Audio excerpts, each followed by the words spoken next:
Chapter 191. Unclear Motives. Kalangos lost his pursuers with the help of the wind after crossing a man-made lake. He surveyed his surroundings, intending to create the illusion that he had entered a ditch to escape into the Tussock River before turning to the financial center of Backland, the Hillston borough. At that moment, his field of vision suddenly blurred. He saw the colors around him saturate in the darkness. The green trees became greener, their red fruits even redder. The dark blackness of the water became darker. Everything appeared to be splashed with pastel paint. Under the sky where the crimson moon was obscured, there were many indescribable, transparent figures, as well as different lustrous splendors that contained mysterious knowledge. Kalangos found himself coming to a halt as he floated in midair. Beneath his feet, dark water continually rose towards him. Under the water were pale white palms reaching out for him. Not good. Kalangos realized that he had been ambushed, and the ambusher was definitely not weak. A giant humanoid skeleton suddenly appeared before him. The monster was 4 meters tall, and burning in its eye sockets were pitch-black flames. The bones on its body were blurry and illusory. Kalangos gave his enemy an expressionless look as he let out a sneer. At the same time, the glove on his left hand released a radiant light, appearing as if it was cast out of pure gold. Kalangos leaned back and spread his arms wide, as though he was trying to hug the sun. A bolt of pure, burning brilliance descended from the sky, enveloping the giant skeleton. The pastel-like world quaked in response, and the pale hands under the dark water evaporated one by one. This was the Beyonder powers of the Priest of Light. It was a Beyonder power from the Sun's Sequence 5 pathway. It was the nemesis of the undead. The radiant pillar of light dissipated, and the pitch-black flames of the giant skeleton instantly extinguished. It then turned transparent as it disintegrated in the air. Before Kalangos had the time to use the abilities of the Priest of Light to dispel the pastel-like world, his expression abruptly turned rigid.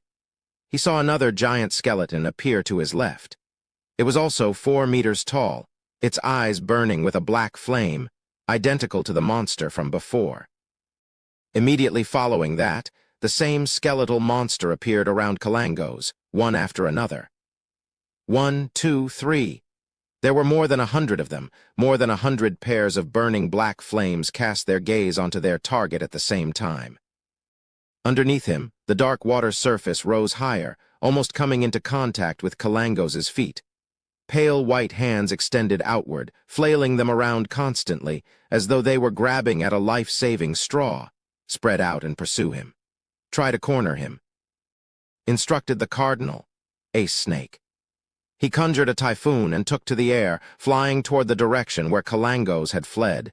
Duke Negan and the rest didn't join the ranks of mandated punishers in consideration of their statuses. Instead, they stood at the windows or balconies to observe. It was also at this moment when the ordinary nobles who were running around frantically slowly calmed down. Due to the darkness and the undulating shouts, they were unsure of what exactly happened. All they knew was that Duke Negan might have encountered an assassin. Alger Wilson clenched his jaw and ran out of Duke Negan's mansion, following the path of the municipal garden into the Hillston borough. He wasn't willing to miss this opportunity, no matter how small the hope was. Suddenly, he heard a voice which was carried to him by the wind. "There's no need to continue the pursuit. No need to continue the pursuit." The voice of Cardinal Snake. Alger stopped after just running a few steps forward. He turned to look into the sky, puzzled. He saw Cardinal Snake, who was wearing a black robe adorned with many storm symbols, floating above the forest and the man-made lake and staring down. Alger creased his brows and sped over to where the Cardinal was without considering the reason. As he neared his position, he made use of his seafarer abilities to get a clearer look. The spellsinger of God showed no expression, but his posture made it evident that he was serious. His exposed white hair that peeked out from under his black hat swayed with the wind, accentuating his stern silver eyes. Alger retracted his gaze and ran out of the forest. The scene of the calm pond reflecting the crimson moonlight suddenly appeared in his eyes. On the pond's surface, a tall figure was floating near the bank. That figure had a unique wide jaw. His brown hair was tied in a ponytail. His dark green eyes were cold yet blank. Kalangos, Vice Admiral Hurricane Kalangos? Alger was taken aback at first, then he felt both surprise and joy. He couldn't believe his eyes, and even suspected that the darkness was causing him to hallucinate. Before he could react, he suddenly saw Kalangos' face rot rapidly. It oozed a yellow-green liquid, his flesh peeling off piece by piece. Pat, pat, pat. All that was left of Kalangos' face was a skull. His 2 vacant eyeballs fell from their sockets and onto the ground beside the lake. Kalangos fell apart completely.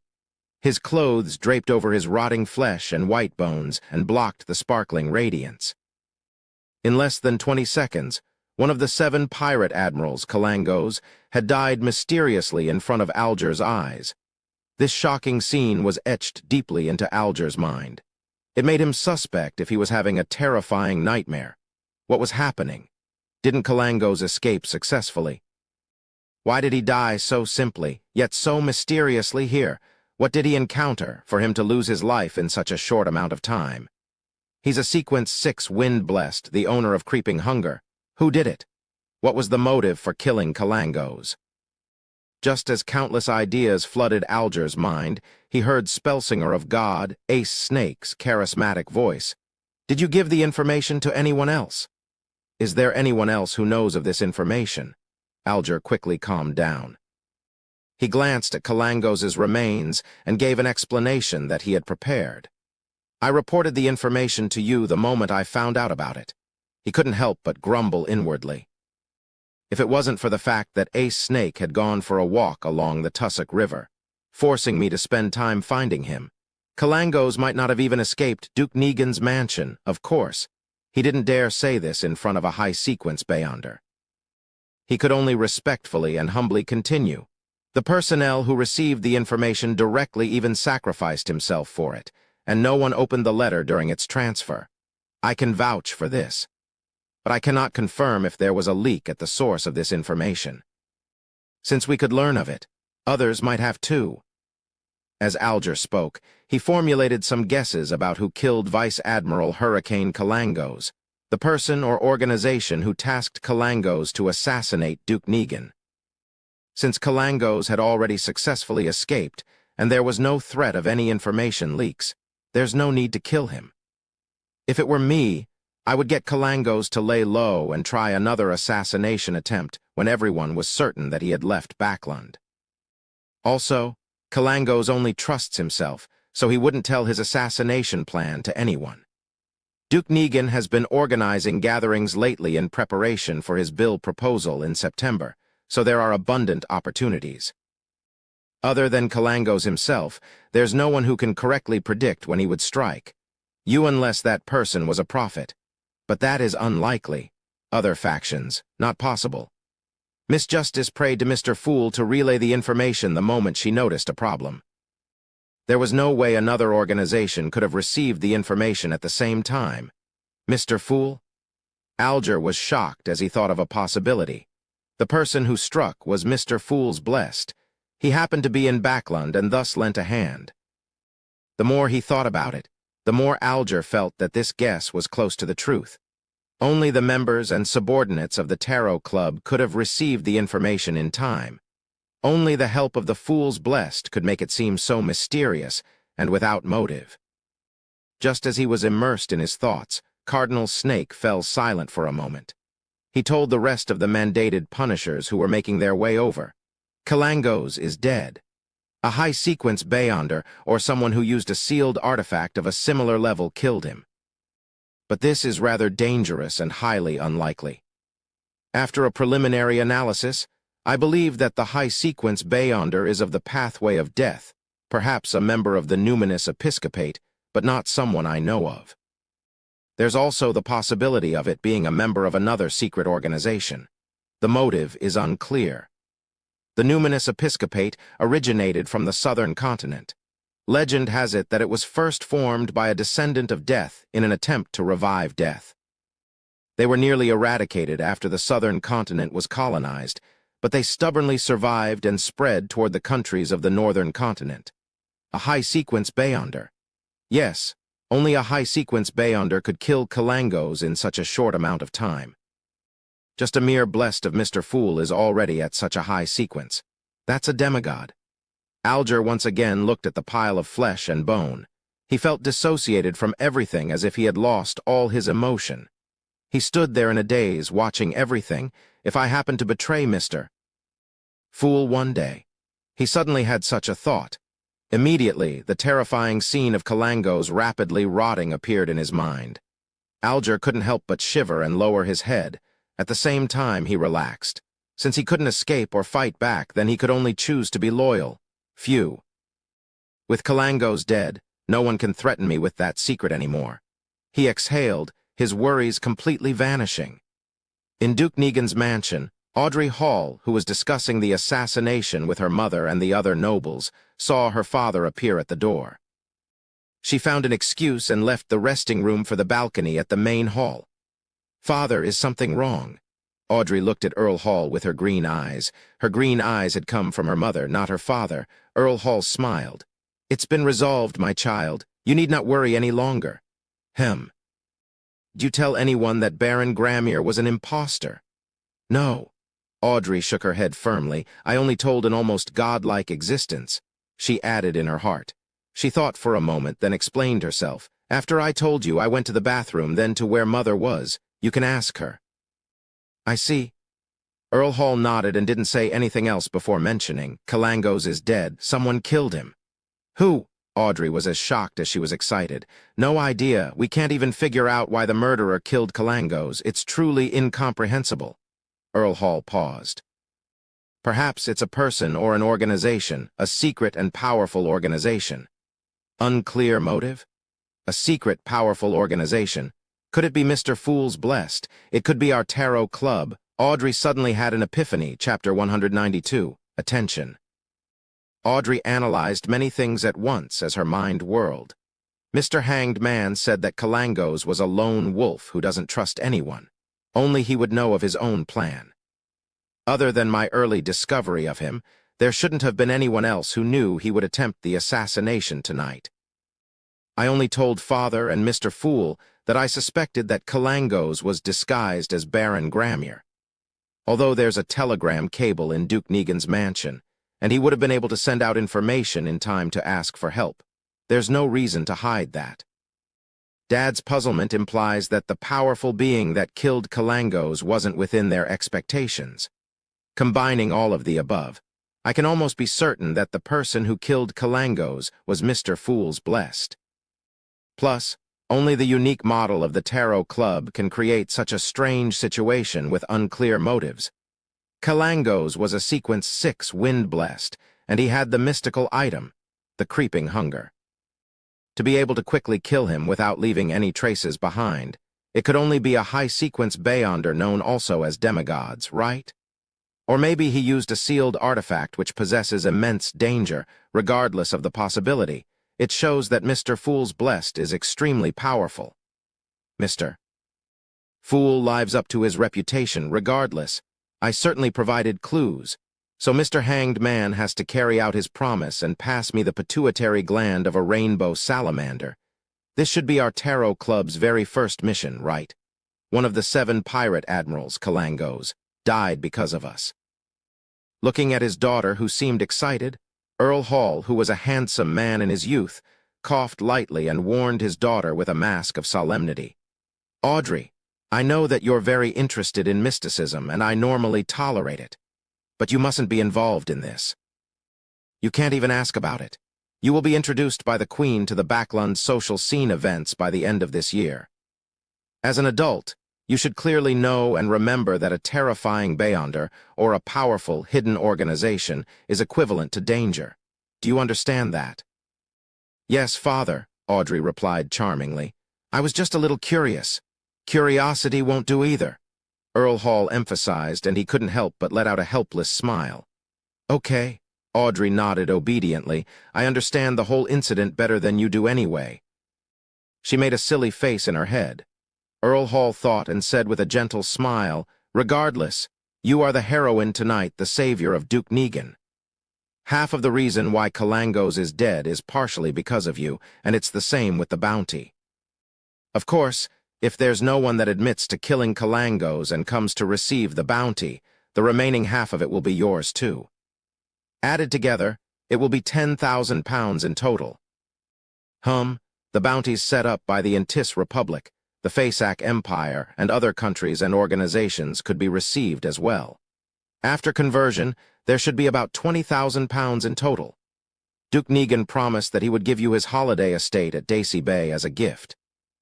It includes a huge rubber tree plantation. I don't know the annual profit exactly, but it definitely won't be low. He spent 8,000 pounds to buy it back then and later even built a house and purchased good quality seeds for planting. Audrey, who already had an inheritance of 300,000 pounds, was considered rich. However, a reward that was almost 40,000 pounds was still a huge amount of income. Many noble ladies wouldn't even receive such a figure as a dowry. In an allied marriage of a noble and a businessman in August, Miss Mary Oldbury, the daughter of a millionaire, only had an 80,000 pound dowry. I never considered the bounty. Audrey muttered inwardly. Suddenly, she thought of something. If she were to receive the bounty and her name spread, the hanged man could easily find out who Justice was. This can't happen. As a member of the Tarot Club, I have to maintain a sense of mystery. Audrey looked towards her dad and reorganized her words. Dad, I'm a little worried. Why? What happened? Earl Hall asked in concern. If it were to spread that I found out that Kalangos was disguised as Baron Gramier, I'm afraid that his underlings would take revenge on me. I'm afraid that whoever instructed Kalangos to assassinate Duke Negan would target me. Audrey tried to make herself seem pitiful, weak, and helpless. I'll hire someone to protect you, Earl Hall replied. Then he nodded faintly and said, There's really no need for you to take such a risk. Plus, the person that killed Kalangos took the creeping hunger. Of course, to a high-sequence Beyonder, that wouldn't be a strong enough motive for interfering. Yes, I'll inform Duke Negan to keep this a secret and tell someone else to receive the bounty on your behalf and compensate you in private. Then, Earl Hall smiled and said, You really are my daughter. You earned 40,000 pounds so easily. This is more than 1/10 of your current wealth. The 300,000 pounds was what he had set aside for her in advance. He would still add in another part when she got married as his daughter's inheritance. Am I as good as you were? Audrey happily asked in reply. Earl Hall shook his head and laughed. Much better than I was. The profit from my very first business venture was only 60 pounds. Audrey suddenly became extremely thrilled. The satisfaction derived from receiving a 40,000 pound bounty, getting her father's compliment, causing Kalangos' death, completing an extraordinary task, and the reward of a rainbow salamander's pituitary gland that she was going to get from the hanged man amplified her happiness. I really want to report this to Mr. Fool to get his reassurance. No way. A powerful, mysterious being killed Kalangos with an unknown motive. There might be someone observing me in secret, looking for clues regarding Kalangos' death. I can't show any hint of abnormality. Pewee. There's nothing abnormal about me to begin with, as long as I don't attempt to recite Mr. Fool's honorary name. If Mr. Fool's blessed was really the murderer, he must have already known the outcome. He wouldn't need me to report it to him. Well, do I need to share the bounty with the blessed? No matter what kind of payment method is used to transfer 20,000 pounds, it would definitely draw attention. I can't take the risk. Plus, it has always been the hanged man who's been asking for help from Mr. Fool. Technically, he should pay the reward. Yes, after all, he declared that he had many pages of Emperor Roselle's diary. I'll try to gather more pages of the diary to thank Mr. Fool for answering my prayers. He definitely wouldn't be interested in crass money. Audrey quickly determined her next course of action. In Duke Negan's mansion, in a secret study room. The fat and tall Duke sat on a high-back chair behind a desk. He was smoking a cigar as he looked at the spellsinger of God, Ace Snake, Prime Minister Ainz Negan, and the others opposite him. Based on our current knowledge, we still aren't certain of the identity of the high-sequence Beyonder that killed Kalangos. Prime Minister Ainz Audioverse had just rushed over from the king's side. Archbishop Snake nodded. We've determined that it wasn't any of the high-sequence Beyonders that we're familiar with, or the numinous episcopate either. We have sufficient reason to believe that it's a powerful, mysterious Beyonder we aren't aware of. Of course, we haven't eliminated the possibility that the person was using a dangerous sealed artifact. Duke Negan held his cigar and said, maybe it wasn't just a high-sequence Beyonder. There might be a hidden organization behind that person, a hidden organization that we don't know enough about. Otherwise, they wouldn't be able to lay in ambush for Kalangos so accurately. Yes, perhaps one of the guests at tonight's ball is a member of theirs. His brother, Prime Minister Ainz, stated solemnly, regardless of that possibility, we have to be careful. We have to quickly find out the identity of the high-sequence Beyonder, the purpose of his presence in Backlund, and why he killed Kalangos. A high-sequence Beyonder that they didn't know about, who wandering in Backlund, was sufficient to draw attention from the government and 3 major churches. Although a Sequence 4 or Sequence 3 Beyonder might not be able to withstand the cannon attacks of their warships, there was no need for them to experience a frontal assault. They possessed too much of a mysterious power. Hence, they were existences even more dangerous than ironclad warships. Hence the reason why they were called demigods, spellsinger of God. Ace Snake stood up and said, let me make some arrangements and get into contact with the Church of Evernight and the Church of the God of Steam and Machinery. His Majesty will allow the military and the intelligence agencies to cooperate, Prime Minister Ainz promised, in a hotel in the North Borough of Backlund. Azek sat under a gas lamp and looked at the glove before him. The glove was very thin, as though it was made from human skin. It seemed that as long as it was filled with flesh and blood, it would turn into a hand. Azek looked at it for a very long time.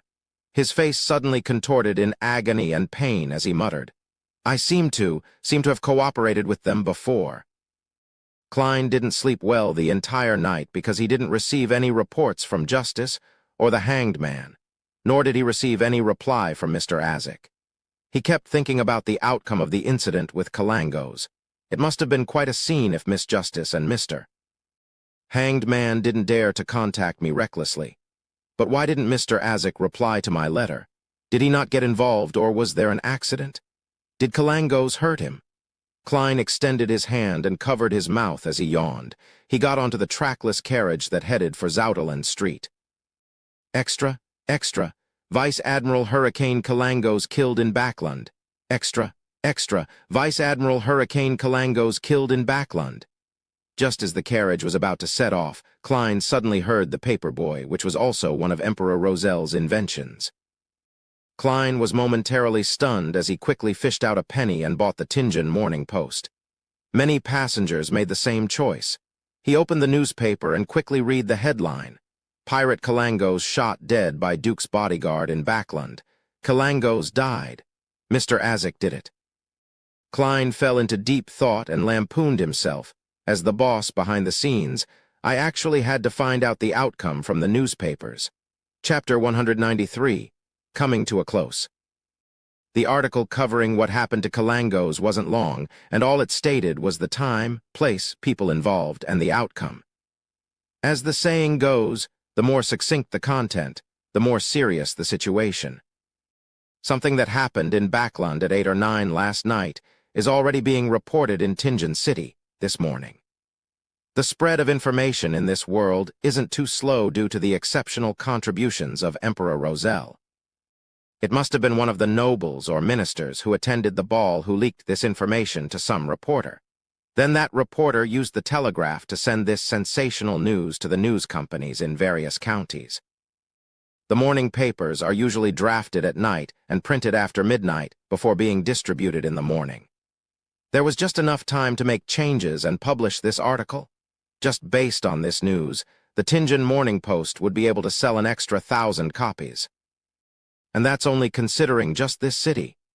Klein's thoughts became more and more distracted before finally calming down. Since Vice Admiral Hurricane Kalangos is dead, that means that even if Mr. Azek is injured, it wouldn't be too serious. If it was serious, he definitely would have been captured by the mandated punishers or Duke Negan's Beyonder bodyguards that were in pursuit of Kalangos. And when facing such a situation, Miss Justice and Mr. Hanged Man would definitely try their best to report it to me. The latter not happening is enough to indicate that everything is under control. Yes, if Mr. Azek doesn't give me a reply, or if Miss Justice and Mr. Hanged Man do not pray to me by tonight, I'll blow the copper whistle once again to summon the messenger and send over a letter of inquiry. Relaxing, Klein shifted his attention away from the newspaper. Then he surveyed the public carriage. Most of the people who could afford transport like this could read, and under the influence of the term extra, many had bought the Tinjin Morning Post. Now, a few of them were quietly discussing the incident. The King of Pirates and the admirals have been terrorizing the sea routes for a long time. They back off when they see the battleships of the various countries, but they don't pay much regard to merchant ships. Even though Kalangos had only been inducted as one of the 7 pirate admirals for less than a decade, he's the first to be killed by the government. Frankly, I'm curious as to what he was doing in Backlund. When a pirate leaves the ocean, death is a foreseeable outcome. Let's hope that there will be a more detailed report in the future. Holy Lord of Storms, I wish to know which of Duke Negan's bodyguards killed Kalangos. His bounty was a full 10,000 pounds. 10,000 pounds. If I had 10,000 pounds, I would immediately quit my job and buy 2 or 3 medium-sized nurseries. I would invest in the shares of some colonizing companies and railroad companies and receive a stable dividend every year. That's only the bounty of this kingdom. In Tis, Faysac, Fainapotter, and some merchant organizations also have bounties for Vice Admiral Hurricane Kalangos. I sure hope that there's a newspaper that will give a full list of the bounties. 10,000 pounds. Klein was shocked to hear that. With his already impressive pay, he would have to take 20 years to be able to save up that much money even without eating or drinking. If only. Forget it, there's nothing I can do either. It would be impossible for me to claim the bounty. He folded the newspaper a little dejectedly and looked out the window of the carriage. At this point, he finally concluded that the incident with Vice Admiral Hurricane Kalangos had come to a close. All that was left was to tie up the loose ends, such as the batch of Roselle's diary that the Hanged Man had promised him. Backlund, Sherwood Borough. Forswall and Zio Derecha were walking along the street towards the nearest branch of the Varvat Bank. My money seems to disappear without me noticing. Fors sighed. Zio felt the same way. That's right. Luckily, my book, Stormwind Mountain Villa, is rather popular, and there are still royalties being sent to my account. Otherwise, I'd have to find a clinic or a hospital and become a doctor once again. Fors let out a sigh, both in satisfaction and in worry. Zio was silent for a moment before carefully asking, "Will the investigation of Kalangos affect your status as an author? After all, we could be under the attention of the mandated punishers, Nighthawks, and the rest." "No, the only one they would focus on is you," Fors laughed. "You were the one who sent someone to make a police report. Same for the one who sent the letter and the one famous among the alleys and gangs of the East Borough. As for me, Forswall, I'm still the popular best-selling author." Zio said in a daze, "So you've just been accompanying me all this time?" Fors stroked her hair and laughed. "Don't you find that this was an interesting experience? This experience has provided me with the much-needed inspiration for my work. My next novel will be about a sudden, brutal murder." Zio paused, not knowing how to continue the conversation. All she could do was continue walking forward bitterly, forgetting to make a turn until Fors dragged her back. At that moment, they heard a paperboy shout, "Extra, extra, Vice Admiral Hurricane Kalangos killed in Backlund." Ah, what? Zio and Fors looked at each other in confusion. They only came to their senses after the paperboy repeated himself multiple times. "What? Kalangos is dead?" Fors couldn't believe what she was hearing. "He's dead. How did he die so suddenly?" Zio, who was trying to hide from the prosecution of this merciless pirate, was shocked and dazed. Doesn't this have to follow a normal procedure? First, they find clues to confirm Kalangos' motive, then they would gather powerful Beyonders and ambush him. Killing the pirate was the last step. But Kalangos was killed even though the first step hadn't been completed yet. He died just like that. Forz and Zio exchanged looks as if they were two marble statues. Nearly a minute later, Zio charged towards the paperboy and bought a copy of the Tussock Times. This was one of the 3 most distributed newspapers in the Lone Kingdom. Oh. Kalangos is really dead, killed by Duke Negan's bodyguard. Oh goddess, Negan's bodyguard is... Zio gasped, leaving out the powerful Beyonder that she had wanted to say. Forz looked at her good friend in pity. To think that you would believe everything the newspapers say. All right, perhaps someone realized Kalangos' motive in advance, and the mandated Punishers, Nighthawks, Machinery Hive Mind, and the military cooperated and executed a successful ambush. Zio froze and exhaled. We don't need to worry about it any longer. We can go back to our normal lives, but we have to avoid the sphere of influence of that police station from before. She looked at Forz and asked, a little worried, "How much do you think Miss Audrey will pay us now?" I know that a few £100 wouldn't be too much to her, but we haven't really completed what she asked of us. No, at least we made Kalangos appear on his own accord. The reason he rushed to take action and fall for the ambush was definitely in some part due to our contributions. Forz consoled her. With Miss Audrey's generosity, she'll give us half the reward even if she's not giving us all of it. Let's hope so. Zio took in a deep breath and had an expectant gaze. I wonder who will claim that bounty of £10,000? It sure invites the envy of others. If I had that much money, I'd have become a sequence 7 or 6 long ago, but I missed the opportunity time and time again. Forz also felt a little sorry, but she reminded her friend, Zio, let us not contact Miss Audrey for the time being. Let her contact us on her own accord. There are too many hidden details surrounding the death of Kalangos. Looking for Miss Audrey abruptly could put us in a dangerous situation. Zio first nodded before saying in surprise, How did you know that I was thinking of heading to Empress Borough? Try guessing. Forz laughed in response. After a busy morning, Klein returned to the Blackthorn Security Company. He reported to Dunn Smith, Captain, the people connected to Lanevis that I'm in charge of investigating have no problems. They were merely victims, not associated with any Beyonder incidents. Dunn placed both his elbows on his desk. Then stop that for the time being.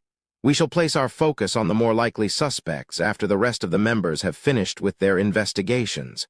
We cannot direct all our manpower onto this incident. We have to guard against other sudden incidents. All right. Klein was about to stand up and head to lunch when he suddenly heard knocking on the door. Please enter, Dunn said in his mellow voice. The handle moved and Razan peeked inside. Captain, someone is here with a mission. A mission. This seems to be targeted at the Blackthorn Security Company and not the Nighthawks team.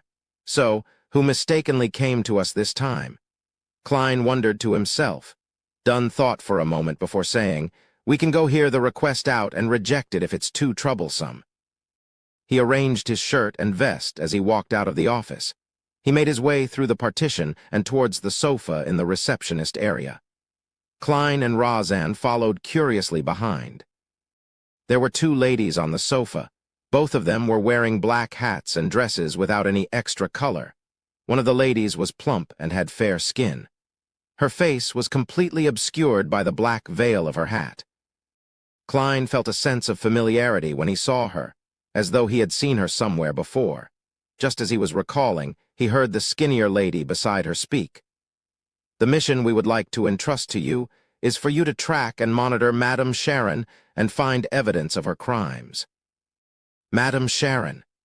Klein suddenly had an epiphany and recalled where the sense of familiarity came from.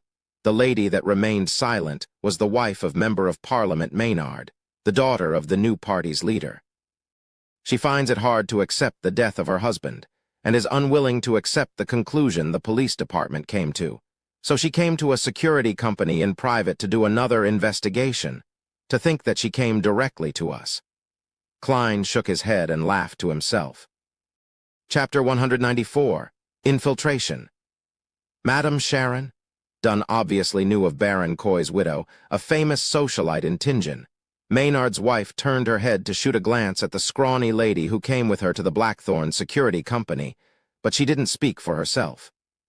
The scrawny lady in the black dress and hat weighed her words before she spoke. "Yes, Madame Sharon, the wife of the deceased Baron Coy. She stammered, then suddenly spat in anger. She's a bitch." Upon hearing her curse, Klein suddenly recalled the porno that he had seen and Madame Sharon's behavior, which appeared nervous on the surface but was calm deep down. That made him believe the rumors about her, and he felt sorry for the deceased old baron. It's not like Madame Sharon can't remarry. But her loose behavior really makes the old baron's grave a perfect nesting ground for cuckoos. Dunn didn't have much of a change in his facial expression. He sat on the sofa opposite and said with his mellow voice, "But that doesn't make her a criminal. You know clearly, and I know it clearly too. Madame Sharon is very influential in Tingen. If we were to follow her and monitor her, there could be very serious consequences for us." "She's a criminal," the scrawny lady said angrily. "She caused my brother's death, but those lovers of hers pressured the police department and made them pronounce that my brother died of excessive drinking and continuous indulgence in sexual pleasure. They are all criminals? Those." Klein realized that the scrawny lady was Maynard's sister while feeling sorry for the old baron once again. That's right. For such a scandal, she would definitely not send a maidservant here. It's better if the request is made by family. He nodded his head in enlightenment. "Mrs." Maynard patted the back of the scrawny woman's hand and added with a deep yet cold voice, "She's a criminal. If you suffer any damages because of this, I will compensate you for your losses." That tone. She lives up to her identity as the daughter of the new party's head. If the police department wasn't very confident with the result of my mediumship ritual, I'm afraid they would have submitted under her pressure. Klein lampooned inwardly. Dunn was silent for nearly 20 seconds before he said, "All right. I have another question. Why do you seem to be so certain that we would find something?" The scrawny lady nodded and said, "The tobacco merchant, Viceroy, introduced us here. He said that you're the cream of the crop in this industry and can complete missions that others aren't capable of completing." "The tobacco merchant Viceroy? Who's he?" Klein looked at Captain subconsciously and noticed that Dunn Smith looked really confused. "I'm so silly. Why did I hope for Captain to remember something like this? After all, even I don't quite remember." He sighed. The scrawny lady saw that the two elite mercenaries looked confused, so she added, "You saved his kidnapped son." "Oh, him? That kidnap case led me to the discovery of the Antigonus family's notebook." Klein was suddenly enlightened. Dunn nodded slightly and said, "I understand." Upon seeing this, the scrawny woman laid out her offer. "You are to tail and monitor that bitch for 2 weeks. Even if you don't find any evidence of her crime, you have to take note of who visited her and who she visited. We will pay £50 for this. And if you find evidence of her crimes, we would pay another additional £200. That's a large sum of money." When Klein suddenly recalled that he had only spent £7 to hire Detective Henry to gather so much information about red chimney houses, he became a little ashamed. Dunn thought for a moment before saying, "No problem, we can sign the contract now. You'll have to pay a deposit of £20 up front. Captain, we're really lacking in manpower right now. There's the huge case regarding Lanevis." Klein didn't expect Dunsmith to accept the mission, although he himself was quite keen on accepting it. Mrs. Maynard nodded slightly and said, "No problem. I believe in you. Please don't disappoint me." Dunn smiled but kept quiet. He turned his head and told Rosen, "Please write up a contract." When the contract was signed and the deposit was paid, Dunn watched Mrs. Maynard and the scrawny lady leave the Blackthorn Security Company. He then looked sideways at Klein and said, "This mission will be yours." "Huh?" Klein looked confused. Dunn smiled and said, "Didn't you want to learn tailing techniques and monitoring skills? This is a great opportunity. It also turns out that you're done with your part in the Lanevis case." "All right." Klein didn't reject the assignment. Just as he accepted, his mind began whirling quickly. According to the rules, half of the mission's commission is handed to Mrs. Oriana as additional funding for the team. The remaining would be split among the involved members. However, it seems like I'm the only one handling the case. Regardless of whether the investigation succeeds, there will be at least 25 pounds of income. On top of that, I'll receive my usual weekly pay. If I really could find some clues, I could even receive 125 pounds. Captain is a wise man. Dunn stole a glance at him and said, "Learn the tailing techniques and monitoring skills from Leonard and Fry in the morning and put your combat training on hold for this week." "Yes. I think you're quite well trained already, so I'll send someone to inform Gawain." Learn tailing techniques and monitoring skills from Leonard and Fry. That doesn't seem very reliable. Klein was stunned. He could imagine Leonard using only one method, which was playing his Phaenopotter lute while singing melodious poetry. Then he would probably seduce Madame Sharon to bed in order to monitor her up close. As for Fry, he had a unique air to him. He was cold and gloomy, so no matter where he went, he would catch the attention of others. How could such people make good spies? As his thoughts churned, Klein replied seriously, "All right." Dunn nodded slightly and walked towards the partition. Suddenly he paused, turned around, and hesitated before he spoke. "You remember the tobacco merchant. What was the kidnapping about?" "So you didn't remember anything or understood anything. Why were you acting so staid and confident?" Klein face-palmed. Based on Leonard's guidance, Klein wasn't in a hurry to tail Madame Sharon, even though he knew that she stayed on Osna Street in the East Borough. Until you know the target's routine, you can't tail your target recklessly. Plus, monitoring alone makes it difficult to take note of everything. "Unless you don't eat, drink, sleep, and go home," Leonard had said. Hence, Klein followed his suggestion and found one of the mob bosses in the Hound pub and spent 5 pounds to get his underlings to monitor Madame Sharon and record her daily routine. Luckily, this can be reimbursed. Why does it feel like I'm subcontracting? On Friday afternoon, Klein received the investigation report from the mob boss. Calling it an investigation report was an obvious insult to professional detectives. Not one of the mob boss's underlings was literate. They relied on drawings and symbols, which was then interpreted and organized by their semi-literate boss who had attended Sunday school for a year. Klein got a headache just from reading it and took quite a while to finish reading the report. According to the surveillance, Madame Sharon seldom leaves her place recently. There aren't many guests who visit either. She might be affected by Maynard's death. Those mob underlings are quite capable. They even gathered information from Madame Sharon's maidservant. She will be attending the Conservative Party's banquet tonight. She might return home quite late, or maybe not return. This is an opportunity for me to put theory into practice. Klein quickly decided to sneak into Madame Sharon's house and search through it. With his duties regarding the Lanevis case over, the temporary suspension of combat training, and the end of the Kalangos incident, Klein only had 2 matters on hand. One was to investigate the red chimney houses, and the second was following and monitoring Madame Sharon. In other words, he was relatively free. 2 days ago, he had received Mr. Azek's reply.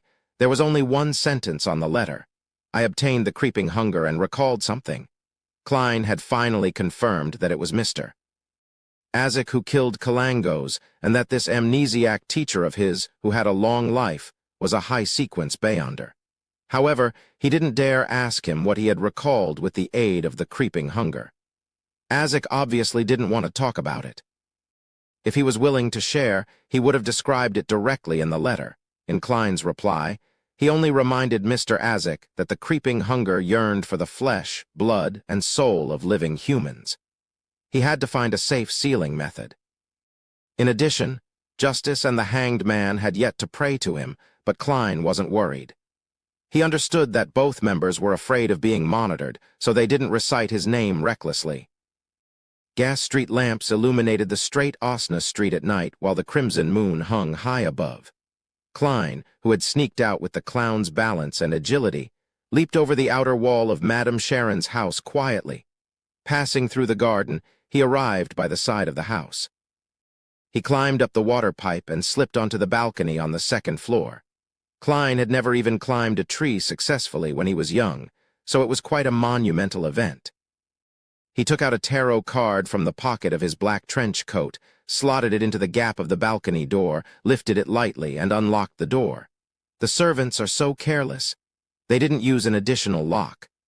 Otherwise, I'd have to try entering by climbing through the window. Klein muttered silently and entered the house. Based on the information provided by the mob boss, he found Madame Sharon's bedroom easily. He turned the knob and stepped into the room. He closed the door carefully and suddenly smelled a faint fragrance. It reminded him of the fragrance of a woman that caused the blood vessels of other people to swell. Klein felt a little faint, and he even felt his body reacting. He immediately calmed down with cogitation and made a self-deprecating comment. "She's using an aphrodisiac as perfume?" Chapter 195. Lockpicking expert Klein. A few seconds later, Klein activated his spirit vision and surveyed the room, only to find how extravagantly decorated Madame Sharon's room was. In a spacious area with a cloakroom that was ajar, there was a thick carpet, a blanket made with goose feathers, a makeup table strewn with skin care products and cosmetics, a dazzling array of jewelry, thin clothing and socks thrown over the rocking chair, and multiple decorative items adorned with gold silk. All of these entered Klein's field of vision. What attracted Klein's attention the most was an unfinished oil painting. On the painting was the naked figure of Madame Sharon herself, her brown hair like a waterfall, her eyes like an innocent deer's, pure and limpid. But her curved eyebrows, sharp nose, and tender lips accentuated her form as a mature female. The two qualities fused together despite the contradiction, releasing an alarming temptation. Klein only gave a cursory glance at the area under the neck for a moment. He wasn't trying to be gentlemanly. After all, he had already seen the porno, so why would he have scruples over a picture? His attention had been grabbed by the pastels, palettes, and paintbrushes beside the painting, as well as a full-length, silver-coated mirror. This combination and their placement relative to each other gave Klein a weird thought that the painter was Madame Sharon herself, and not some artist she had seduced. A beautiful woman with a great figure, flirtatious yet innocent, stripping and drawing herself while looking in the mirror to chronicle her beauty. It feels a little odd. Is Madame Sharon narcissistic? Klein gulped silently and retracted his gaze. He started to search for possible evidence of her crimes. Following Leonard's and Fry's instructions, he kept his black gloves on as he searched. He had to keep the original position of everything in his memory to facilitate putting everything back after he was done. This proved easy for an advanced seer. If he forgot, he could use dream divination to recall the placement easily. Of course, he had performed a divination before he left the house tonight. There was going to be no danger, and he would be met with relative success. That's something a good charlatan would do, even if I'm already a clown. Klein lampooned himself. He spent 20 minutes searching Madame Sharon's room, but he didn't find anything noteworthy, nor did he see any light emitted by spirituality. Finally, he stopped before a safe in the corner of the room. The steel safe was a meter tall, thick and heavy. It gave the impression that it was unusually sturdy, as if it could only be opened using explosives. This sure is a characteristic of the age of steam. There must be complicated machinery within the safe. Klein tried to open the safe but failed miserably. He left the safe for last. He took off his left glove and unwound the topaz dangling on his left wrist. Grabbing the silver chain and allowing the pendulum to fall, Klein dispelled the excitement that the fragrance in the room gave him and entered a state of cogitation.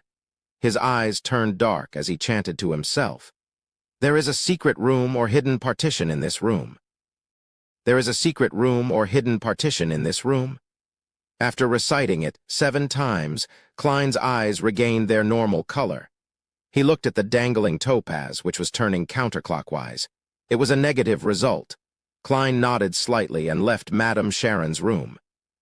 According to the process from before, he went through the study, the living room, the greenhouse, and other parts of the house. But he didn't find any clues of value. He didn't use dowsing rods seeking since he didn't exactly know what he was looking for. Klein took out his silver pocket watch and gave it a look. He confirmed the time before returning to Madame Sharon's bedroom. Carefully closing the wooden door, Klein took out the silver dagger used for rituals and released his spirituality, allowing it to fuse with the powers of nature and seal the room. He was going to summon himself. He was going to go through the safe using his spirit and check the things inside.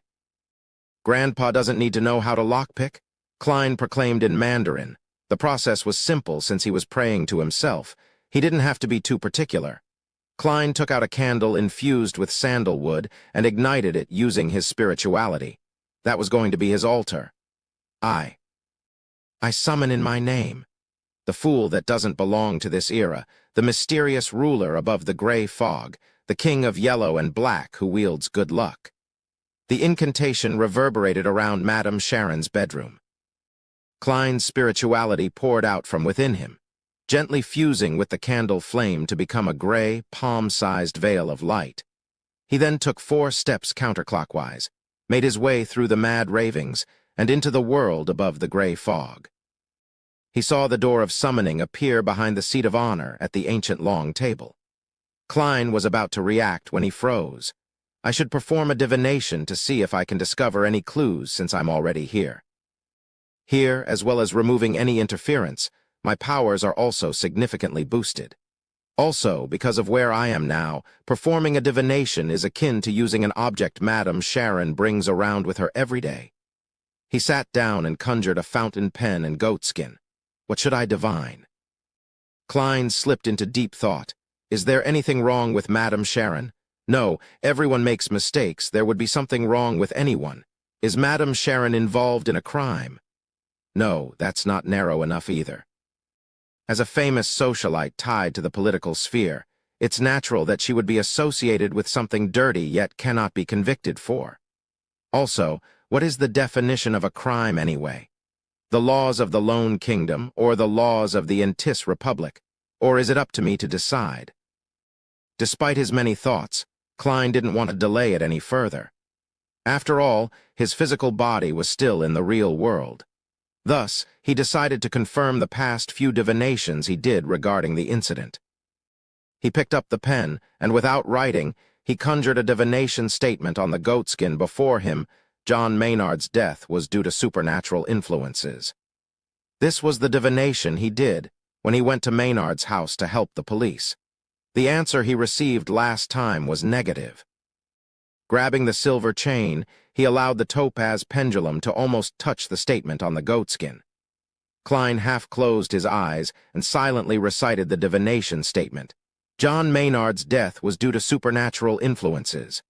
John Maynard's death was due to supernatural influences. After repeating it 7 times, he opened his eyes and looked at the pendulum. His pupils constricted suddenly. The topaz pendulum was spinning clockwise. Clockwise meant a positive result.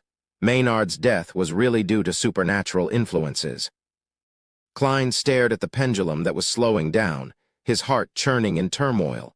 My divination back then was influenced, disrupted. Madame Sharon is a Beyonder, a rather powerful Beyonder. Or is there someone backing her, having helped in planning Maynard's death? Did they want to remove a powerful opponent to the seat of mayor, to remove a future House of Commons member of Parliament from the new party? Many thoughts raced through his mind as Klein wrote a new divination statement. Madame Sharon is a Beyonder. He recited the statement 7 times, still using the pendulum technique. Klein used the location he was at, as well as the information he knew regarding Madame Sharon, to complete the divination. He saw an answer. The answer was the clockwise rotation of the topaz pendulum. The answer was yes. Madame Sharon is a Beyonder. Klein's nerves tensed. He didn't delay any further, immediately answering his own prayer and pushing open the mysterious door. After a moment of chaos and dizziness, he saw Madame Sharon's bedroom and himself. Klein floated to the front of the heavy safe and extended his right hand. He carefully extended his hand into the safe. Since Madame Sharon was a Beyonder, he had to be wary of traps in the safe. In such a state, where his soul was infused with powers of the mysterious space and his spirituality, Klein no longer needed divination. He would receive a warning when he was approaching something dangerous. A large portion of divination was obtaining revelations by allowing one's astral projection to roam in the spirit world.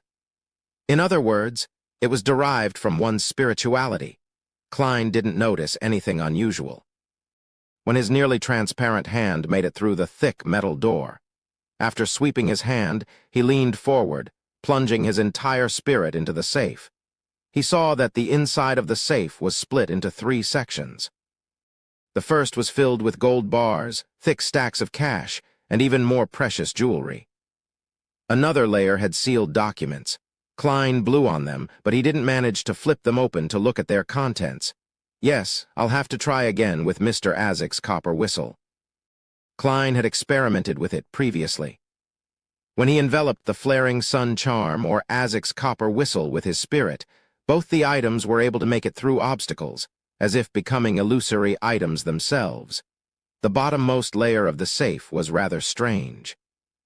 There was only a black and white photo there.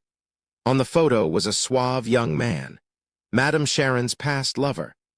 Were they forcefully broken apart, and Madame Sharon having no choice but to marry the old baron and, thus, embarked on her path of debauchery by entering the beds of multiple men? But deep in her heart, she still harbors a pure space. Every night when it's quiet, she takes out this photo and strokes it with tears on her face. Klein instantly imagined the plot of a great romantic tragedy, but the more he looked at it, the more something seemed amiss. The young man in the photo seemed, perhaps, a little too much like Madame Sharon. Madame Sharon's brother. She's a Beyonder. Fuck, could she also be of the demoness pathway, the same as instigator Trissy? Klein suddenly had a stroke of inspiration which scared himself. Could the reason Trissy stayed in Tingen this long be because her partner was here? Klein observed the photo closely, realizing that the young man looked remarkably like Madame Sharon. His nearly transparent face grimaced in pain. He could no longer view that porno the same way as before. Collecting himself, Klein felt for the corners of the safe to see if they hid anything. Even though he couldn't pick up any papers in his current state, passing through objects was a different feeling from passing through the air. The feeling was also different when passing through objects of different densities. In his search, Klein suddenly froze. He found an empty space on the side of the safe facing the wall, a hidden compartment. After confirming that there was no danger, Klein made his way inside. What entered his field of vision were ointments, fragrances, powdered herbs, and other objects. The centerpiece was a statue of a god that took the form of a skeleton. The statue was about the size of a palm and probably of a beautiful girl. It had long hair all the way to its heels. Each strand of hair was thick and clear, like a venomous snake. Situated at the tip of every strand of hair was an eye, some closed, others open. Klein was shocked. He caught a whiff of an evil scent and hurried out of the hidden compartment. He now understood why his divination for any secret rooms or partitions in the room had failed. Chapter 196, Spirit Medium Mirror. Klein rushed out of the heavy safe in retreat. Only when he realized that everything seemed fine did he calm down. That white bone statue is creepy. Although it isn't dangerous, it gives me the creeps. Could it be the so-called primordial demoness?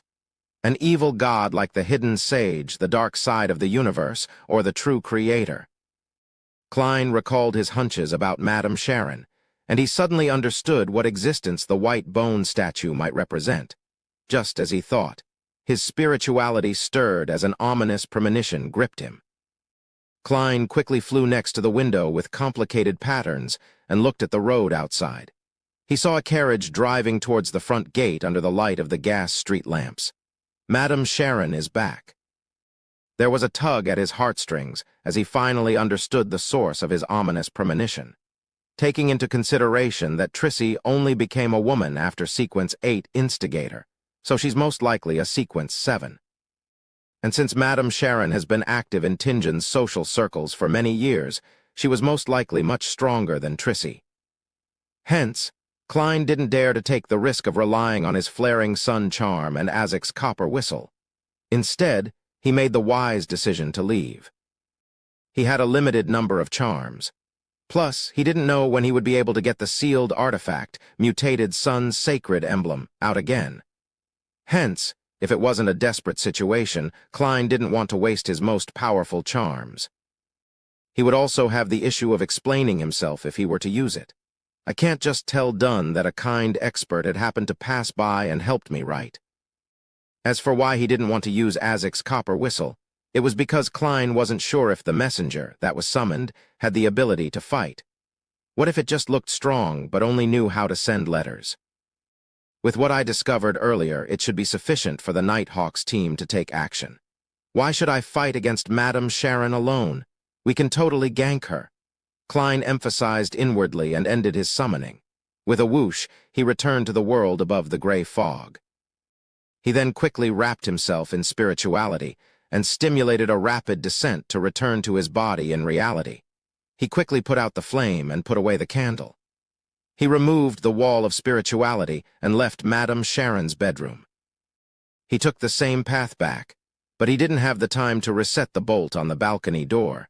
Sliding down the water pipe, Klein climbed over the wall which was opposite the entrance of the house. He remained hidden until he reached the neighboring street. Then he hired the expensive night carriage to Zouteland Street.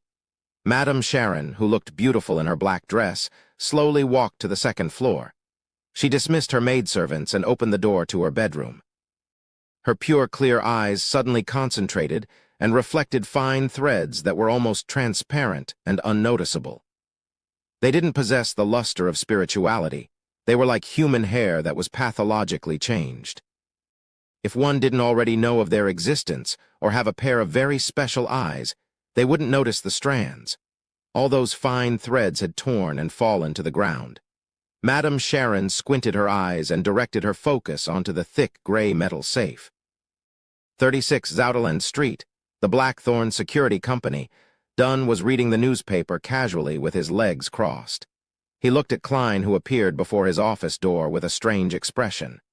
He sighed and said, "Weren't you supposed to slip into Madame Sharon's house to do an initial search?" "Do you encounter some sort of problem?" Klein nodded seriously and said, "Yes, I suspect that Madame Sharon is a member of the Demoness sect." "A member of the Demoness sect."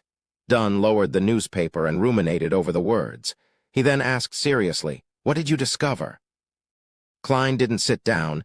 He leaned his body forward and supported his weight with his hands holding the edge of the work desk. "First, I found a photo. There was a young man in the photo, but he looked very much like Madame Sharon. If he were to change into female clothing, put on makeup and Photoshop the picture a little, he would look exactly like Madame Sharon." Klein held back his urge to lampoon. "Similar to instigator Trissy?" Dunn's eyes sparkled as he was enlightened. They had previously predicted that Trissy was most likely a member of the Demoness sect. "Yes." Klein nodded with mixed emotions as he continued. "I used divination to discover that Madame Sharon has a white bone statue in a hidden compartment in her safe. It's of an extremely beautiful woman, but her hair is very long to her ankles. Every single strand is as thick as a venomous snake. On the tips there were eyes. They looked rather creepy. Captain, is that the image of the primordial demoness?" As his security clearance was insufficient, the information about the Demoness sect that he could read was very limited. Dunn recalled and nodded with a serious expression and said, "That's the image of the primordial demoness. We have to take action immediately and seize control of Madame Sharon." Klein immediately agreed and said, "If Madame Sharon is a mid-sequence Beyonder from the Demoness sect, I have to assume that she'll be able to tell that someone had sneaked into her bedroom." Then, he suddenly felt puzzled as he blurted, "Captain, why do the 7 Orthodox gods only have symbols without any actual image, while the evil gods that I'm currently aware of have anthropomorphic appearances? The true creator and the primordial demoness are examples. Is this one of the differences between Orthodox gods and evil gods? Why would there be such a difference?" Klein added inwardly, but he wisely didn't say it out. "That's one of the differences between Orthodox gods and evil gods." Dunn gave a reassuring answer. Then he got up and walked towards the clothes rack. He said, "Let's not delay any further. I'm worried that Madame Sharon will run away." Then Dunn paused. "Go upstairs to get Kenley. With the 3 of us taking action together, we can apply for one sealed artifact. Madam Sharon is very likely higher than a sequence 7 Beyonder. Captain, you're so wise. Klein answered without hesitation, all right. Then he asked curiously, Captain, which sealed artifact are you going to use? Dunn weighed his words before he answered, 3-0217. As there weren't many sealed artifacts behind Tingen City's Channy's Gate, Klein quickly remembered what Captain wanted to use. Number, 0217. Name, Spirit Medium's Mirror. Danger grade 3, considerably dangerous. It has to be used carefully. It can only be requested for operations that require 3 or more people. Security classification, official Nighthawks member or above. Sealing method, store in absolute darkness. Description. The back of the mirror is plated in mercury. The front of the mirror has 3 minor cracks. The very first investigator that looked into the mirror saw a sobbing girl with long hair. Then, he discovered the girl climbing out of the mirror. From many experiments with the artifact, the image that's reflected in the mirror is different most of the time. Even if the same person uses it repeatedly, they would encounter different things of varying danger levels. But they would prioritize dealing with the person who looked at the mirror first. The most dangerous situation is to see oneself in the mirror. If no one looks at the mirror, under the prerequisite of there being light, an image would surface automatically every 3 hours. It doesn't possess any living traits. Remark: the mirror originally belonged to a spirit medium and was a very ordinary mirror until one day the spirit medium committed suicide when looking into it. Indeed, that there aren't many sealed artifacts behind Channy's Gate that can be used in a Beyonder battle. 3-0217 is a good choice. Klein didn't speak further as he immediately ran to the Nighthawks recreation room to get sleepless Kenley. That night was Royale's turn to be on duty at Channy's Gate. Leonard was off duty. Sikatron was patrolling areas like Raphael's cemetery, and the new member would only arrive on Sunday. Hence, Dunn could only pick from Fry and Kenley. Taking into consideration that Madam Sharon was from the Demoness sect and had little to do with dead spirits, he had opted for the latter. After a few minutes, Dunn returned from the basement. He held the mirror that was tightly wrapped in a thick black cloth. Frankly speaking, if I didn't know beforehand, I wouldn't be able to tell that it's a mirror. None of it is exposed. Klein went forward with the petite-sized Kenley. You're in charge of using sealed artifact 3-0217. Dunn passed the mirror to Kenley. Upon seeing that, Klein suddenly realized that he was a sequence 8 Beyonder and that he possessed the ability to fight head-on. He couldn't just hide by the side as support. Man, I'm a little nervous. He touched the slumber charms in his pockets and made sure that he was well prepared. The only problem is that in order to make it easier to climb, I'm not bringing my cane. I can borrow Kenley's.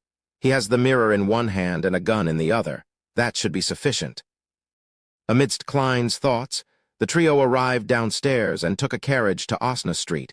On their way there, Kenley looked at the sealed artifact 3-0217 in his hands. He sighed from the tension. This is the first time I've been involved in such a dangerous operation. Normally, the Nighthawks wouldn't use any sealed artifacts to deal with Beyonder incidents. When they went to Morristown, they had applied for the mutated Sun's sacred emblem for preventive purposes. Given how far away Morristown was, it would have taken backup some time to arrive if they needed it. This time they were almost certain that their target was a mid-sequence Beyonder. Don't worry, perhaps Madam Sharon has already fled, Klein replied with a smile. Honestly, he was just as tense as Kenley. Dunn's eyes turned and looked at him helplessly. Let's try not to let Madam Sharon escape. About 20 minutes later, the 3 Nighthawks arrived at Osna Street. They saw the garden and Madam Sharon's house in the darkness. The house lay in silence as though nothing had happened. Klein took out the pendulum in his left sleeve and made a quick divination. There's danger inside. There's danger inside. After he recited the statement 7 times, he opened his eyes and saw the topaz pendant spinning clockwise. The amplitude and speed were considered medium level. It meant that there was danger in there. Not very high, but it wasn't very low either. Chapter 197. Operation. There's danger in there. Not very high, but it isn't very low either. This means that Madame Sharon is still in the building. She hasn't fled yet? Klein froze for a moment, quickly realizing the reason. He had entered a unique state by summoning himself to inspect the safe. He hadn't forcefully broken the lock when he was inspecting the secret compartment, nor did he activate any hidden traps. Thus, Madame Sharon wouldn't have discovered that her secret had been exposed. She would only think that there was a break-in, or some private investigator was checking on her to no avail. In such a situation, it was logical that she would continue to stay home. It made logical sense. To lose composure from a tiny matter and overreact wasn't the Madame Sharon whom Klein had come to understand. She was a calm socialite who was capable of acting afraid and pitiful, as well as a Beyonder member of the Demoness sect who had kept her identity hidden for many years. If the telephone had been invented, Madame Sharon definitely would have called one of her lovers and complained about the security in Tingen City, whilst hinting that it was Madame Maynard. Klein began imagining a melodramatic plot. He told Dunn and Kenley the results of his divination as well as his guess. That's the most reasonable deduction. Dunn pressed down on his hat as he looked at the second floor of Madame Sharon's apartment. "There's no need for us to rush in." "Why?" Kenley, who was holding sealed artifact 3-0217, instinctively asked. He was filled with fear towards the spirit medium mirror in his hands. He was afraid that some unexpected event would arise from the sealed artifact. Dunn wore his black gloves and looked at Klein. "Do you still remember what happened when we tried to capture instigator Trissy?" "I remember," Klein replied after some thought.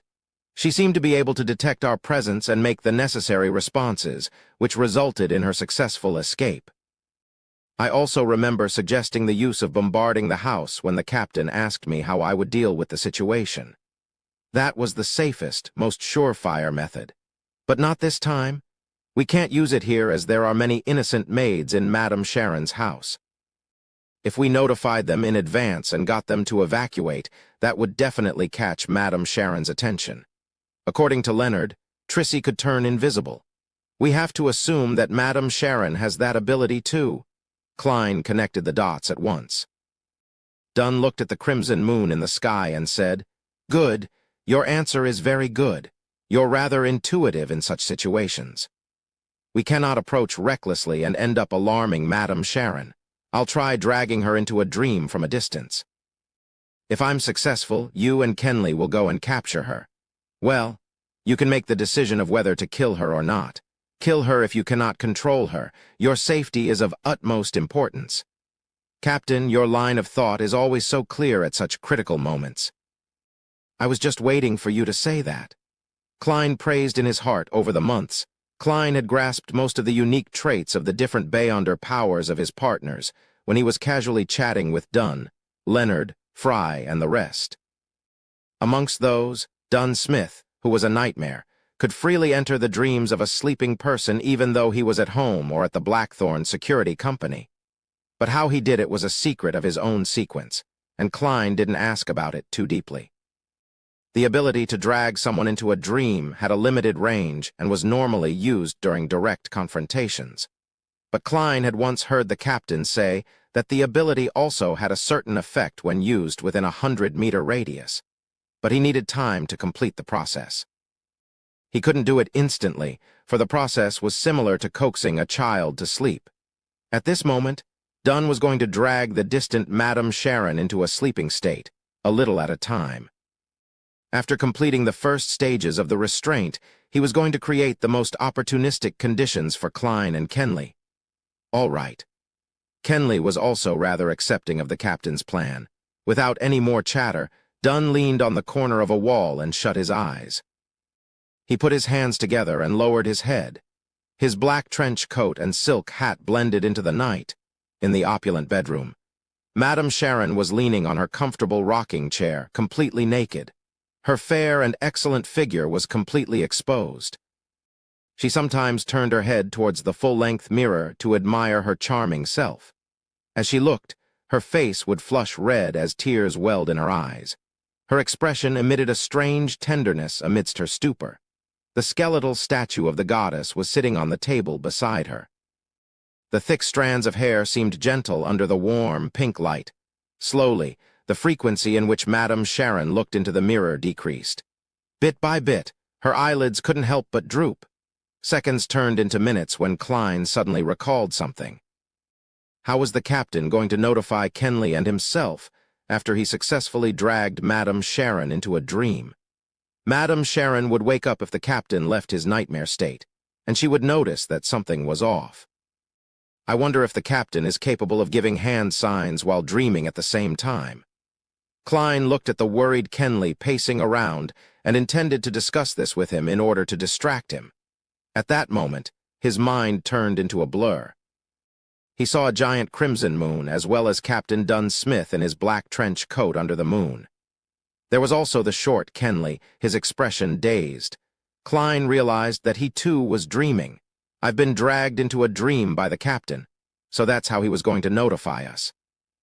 He wanted to facepalm himself, but could only maintain his trance-like state while saying muddle-headedly, "Captain?" Dunn nodded slightly and said, "Madame Sharon has entered a dream. You can take action now." He then emphasized, "Remember to be careful and don't be too reckless. We would rather miss the opportunity than take unwarranted risks." Just as he finished his sentence, the world before Klein shattered. His eyes reflected Dunn Smith again. He was still at the corner of the wall, looking down with his hands clenched tightly into fists. On the other side, Kenley, who had stopped pacing about, also opened his eyes. The duo exchanged looks and nodded. Both of them entered a state to execute their operation. Even though this was the first time Kenley was participating in a relatively dangerous mission, he was still more experienced than Klein. He had attended many official missions, so he quickly adjusted his mental state, becoming calm and sharp. Of course, this could also be attributed to the augmentation the knight had on a sleepless. This was also one of the reasons Dunn had chosen Kenley over Fry for this operation. Let's go. As a sequence 8, Klein took on the role of the leader, signaling for his partner to follow. Kenley didn't object. He gripped the tightly wrapped mirror and softened his footsteps as he followed. Klein led him to the place where he scaled the wall previously. He grabbed onto the crevices of the wall and made it to the top of the wall with little effort. He maintained his ridiculous sense of balance and turned around, bending down and grabbing the spirit medium mirror Kenley had tossed over. The moment he touched the mirror, Klein felt his spiritual perception tighten suddenly. It was as if what was covered by the black cloth wasn't a mirror, but a door to some unknown, dangerous alternate world. Indeed, any item that requires sealing has some malefic side to it. Klein internally muttered to himself wistfully as he watched Kenley scale the wall. In order to facilitate movement, Kenley had placed his cane beside Dunn. Klein didn't dwell on that matter. After making their way through the garden to the side of the building, he climbed the pipe up to the balcony of the second floor, just as he did before. He then hung naturally from his feet, allowing his body to fall, once again taking sealed artifact 3-0271. Kenley looked at him, puzzled. But immediately he nodded his head in enlightenment. At that moment, Klein was shocked by his own actions. He exerted a force using his waist, and, with the support of his left hand, he easily flipped over. What happened just now? Why did I move like that? It felt so natural. Is that an ability of the clown? He thought back, and felt that he was able to better display the unique characteristics of a clown in actual practice. After waiting for Kenley to easily make his way up, Klein handed the spirit medium mirror back to him before pulling open the unlocked door of the balcony. Kenley carefully pulled away the black cloth wrapped around sealed artifact 3-0271. He pointed the object mirror side down, reflecting the tiles on the ground. One of the rules of the spirit medium mirror was not to use it on yourself or your partners. After putting away the black cloth, Kenley took out his revolver and followed behind Klein. They made their way past the corridor towards Madame Sharon's bedroom, their footsteps light. Klein wielded his readied revolver, and, while activating his spirit vision, he reached out for the door handle with his left hand. He didn't dare to be careless since his divination told him that there would be danger present.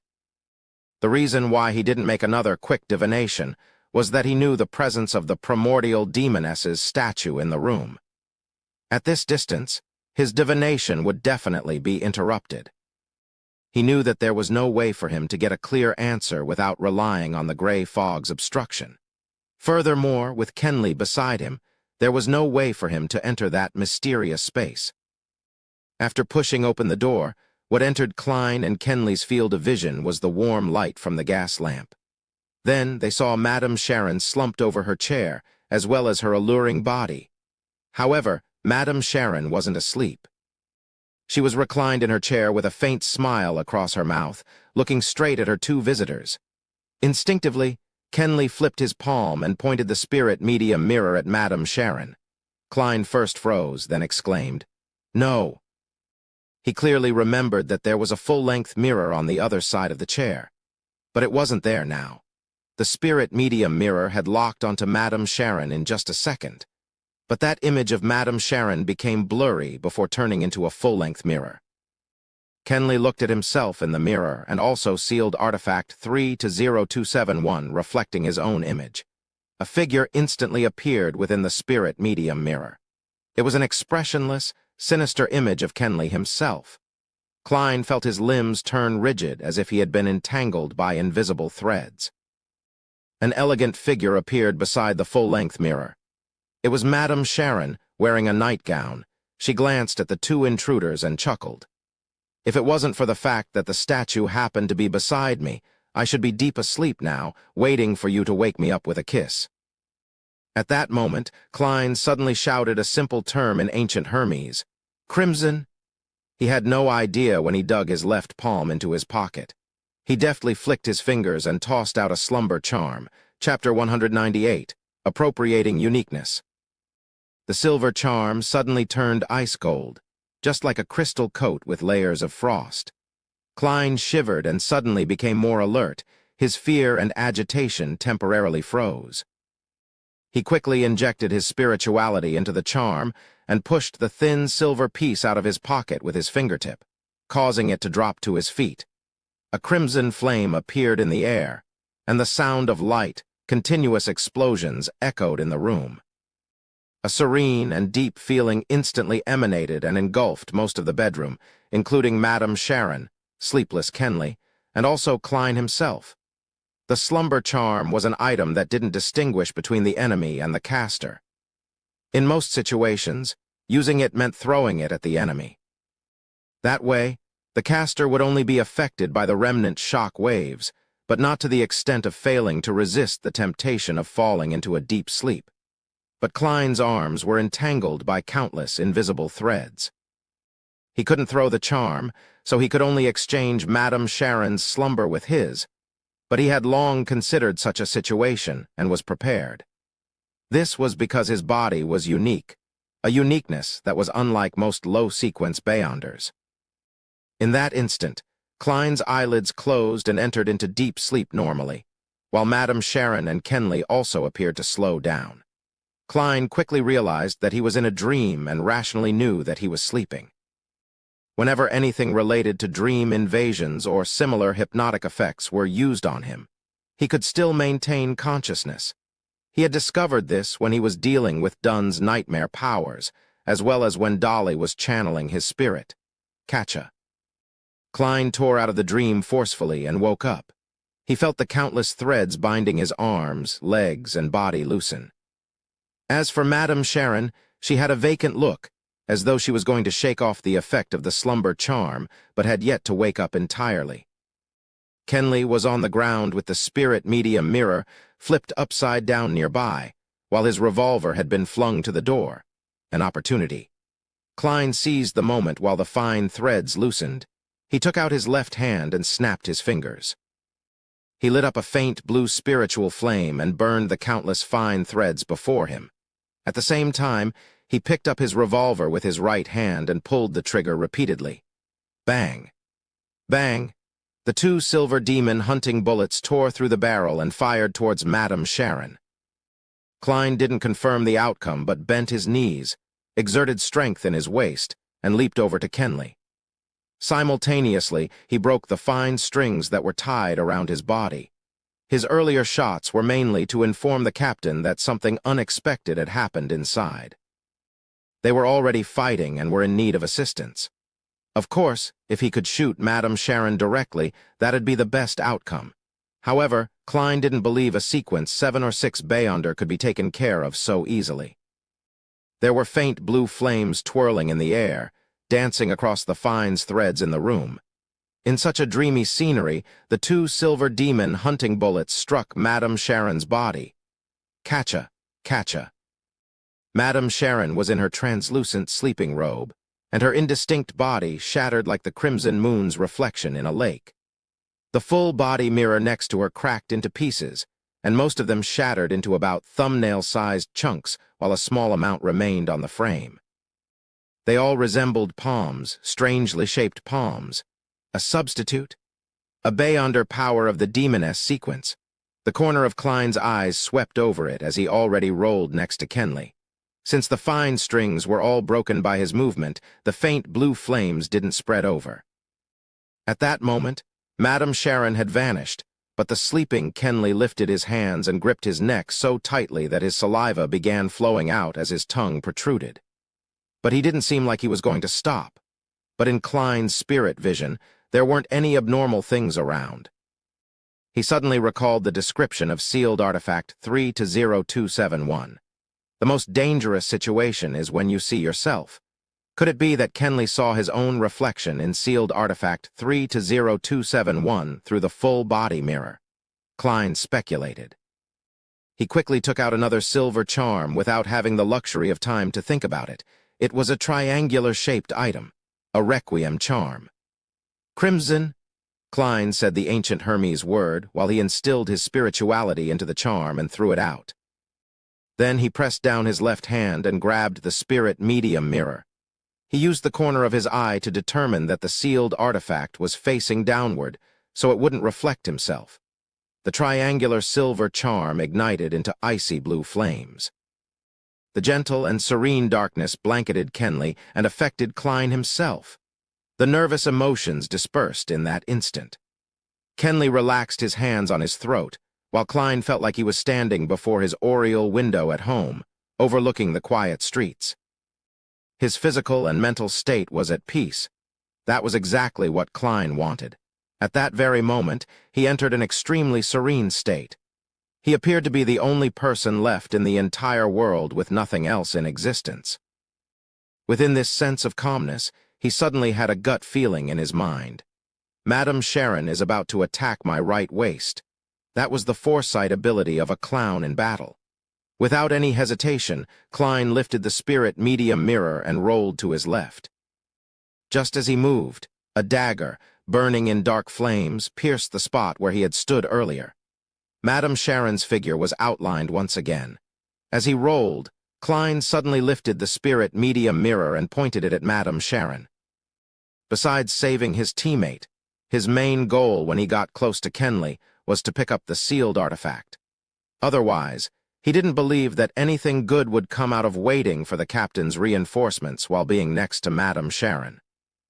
The flaring sun charm could be used to fight against a Beyonder, but the effect wouldn't be as significant as if it was used against a dead spirit. Plus, the other person wouldn't just stand there and wait for him to use a charm. If it really didn't work, Klein could only take the risk and use Azic's copper whistle. Regarding how he would explain it, he would think about it after he managed to stay alive. However, things developed better than Klein had predicted. Madame Sharon opted for assassination. She didn't interrupt his use of the requiem charm and the spirit medium mirror. Therefore, Klein had instantly formulated a simple plan. He didn't avoid the repercussions of the requiem charm, but relied on it to enhance his foresight ability as a clown. Then he seized the opportunity to dodge the attack while he used the spirit medium mirror to reflect the enemy. When Madame Sharon missed her strike, she immediately wanted to chase after her agile opponent who was rolling away. She suddenly saw a mirror with 3 cracks. The surface of the mirror rippled, and a woman's figure appeared. Her hair was black and thick, hanging low and blocking her face. Klein's left hand shook, and the spirit medium mirror glided on the carpet for a dozen centimeters with the front facing upwards. A pale hand extended out of the mirror, and a woman in a white bedsheet-like dress climbed out of the mirror quickly and pounced at Madame Sharon. Madame Sharon's expression became gloomy. There was a layer of darkness above her innocent brown eyes. Her surroundings ignited with 7 black flames. With a swoosh, a black flame flew out and hit the woman in the white dress. Whoosh, the woman caught on fire and wailed in pain. Very soon she vanished into thin air. Sue, Sue, Sue. The black flames flew at Klein one after another like bullets. Klein's pupils constricted as he quickly rolled away. He didn't dare stay in that spot. However, his action of rolling gradually became slower because there seemed to be fine threads entangling him again. They slowed him down and affected his motion. It seemed like the nemesis of the clown's combat abilities. The black flames flew past Klein's face and fell onto Madame Sharon's bed. However, it didn't burn, seemingly effective on items with life or spirituality. Klein had yet to feel rejoice over his successful dodge when another premonition flashed through his head. He twisted his spine and changed his forward flip into a side roll. A transparent ice crystal suddenly appeared like a spear and stabbed into the carpet where Klein had originally intended to land. The white frost expanded and struck Klein, whose actions were affected by the fine threads. He suddenly shivered, and his body became stiff. Although he could still move, he was much slower. Madame Sharon had black flames surrounding her again, and there was a transparent ice spear that condensed in her hands. Klein didn't hesitate any further as he shoved his hand into his pocket and grabbed Isaac's copper whistle. He. Just then, Kenley shook off the effect of the requiem and slumber charms. He got up and looked towards Madame Sharon with a pair of vacant-looking eyes. His face seemed to be blanketed by a shadow, making him look silent yet creepy. Thud. Thud. Thud. Kenley leaped at Madame Sharon, who was the closest. Madame Sharon narrowed her eyes and shot the black flames surrounding her one after another at Kenley. Poof, poof, poof. The black flames disappeared like snowflakes and didn't have any effect. Klein was stunned at first. Then he lifted the gun in his right hand and pulled the trigger while aiming at Madame Sharon. Bang. Madame Sharon dodged ahead of time and threw the frost spear towards Kenley, but it only penetrated his clothes and not his skin. Hence, it didn't create a freezing effect. Bang! Klein fired again, and Madame Sharon dodged to the side of the broken, full-body mirror and picked up a palm-sized fragment. She continued to walk swiftly and dodged another bullet. She then used the irregular fragment to reflect Kenley as he leaped over at her. Right on the heels of that, Madame Sharon dodged to the side as she swiped the mirror with her palm, which was covered in black flames. At that moment, Klein had emptied his revolver. He had no choice but to throw it, letting the empty shells and revolver fall to the carpet. Just as he rolled over to pick up Kenley's revolver, he heard his teammate's tragic scream. Kenley stopped before bending over and vomiting.